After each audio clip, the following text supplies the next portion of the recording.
Edo Manzano sinisisi si Vilma Santos dahil sa sinapit ni Luis Manzano.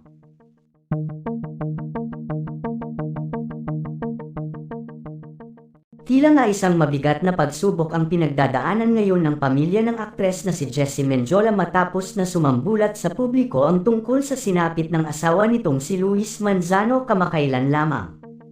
Isang malaking dagok nga ito sa pamilya ni Luis lalo na sa kanyang inang si Governor Vilma Santos. Dahil matapos ang nagdaang eleksyon ng matalo bilang Vice Governor ng Batangas si Luis Manzano ay bigla namang sumambulat sa publiko ang tungkol sa pagkaka-ospital nito, na ayon sa source dahil ito sa sakit ni Luis Manzano na halos ilang taon na din itong itinatago sa kanyang mga mahal sa buhay.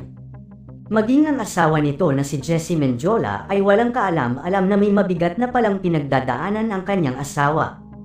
Hindi nga akalain ng karamihan na may ganito palang kabigat na pinagdadaanan si Luis dahil sa harapan ng maraming tao lalo na sa pamilya nito ay hindi mababakas ang mabigat nitong iniinda sa kanyang kalusugan.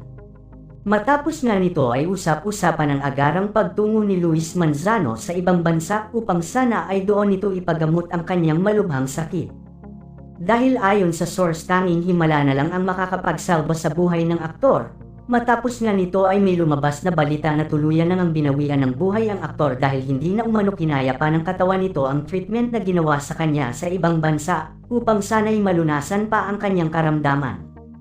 Ayon pa sa balita galit na galit nga daw ang ama ni Luis Manzano na si Edo Manzano matapos na malaman nito ang sinapit ng kanyang anak. Matatandaan na kapansin-pansin na no-show ang ama ni Luis sa kanyang naging kampanya nitong nagdaang eleksyon, na ayon sa source ay malaki umano ang pagtutol ni Edo sa naging pagtakbo ng kanyang anak bilang Vice Governor.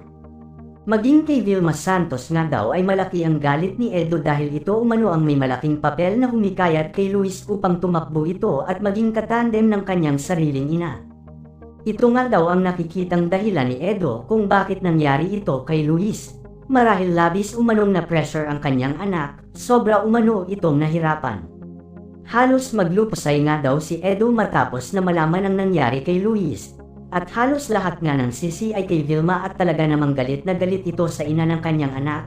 Samantala hanggang ngayon nga ay nananatiling tahimik ang pamilya ng aktor patungkol sa tunay na nangyari at sinapit ni Luis Manzano.